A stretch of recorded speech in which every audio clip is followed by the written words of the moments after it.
ito yung pang pasta natin. Linis lang muna tayo guys yung mga gagamitin natin. Ayan. Ang daming asin. So, ugasan naman natin. Matatanggal pa rin yan. Ang importante guys, malinis ko siya dun sa asin. Mahugasan. Para matanggal din yung anumang bakterya siya. Ayan guys, giniling pa rin to. So, ito yung paborito ni Sir. Bang parang lulutuin giniling. Yung may patatas, yung may ano. Ayan. Ayan siya guys. Ito guys, nilinisan ni Inday. Ito, nilinisan ni Tatay.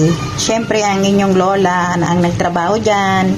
At ito rin, si Lola si Lanita na rin po yung naglinis. At saka ito pong giniling. So, yan po yung assignment natin hanggang bukas ng umaga. At siyempre, ito po. Gusto ko kasi guys, yan, kalamay.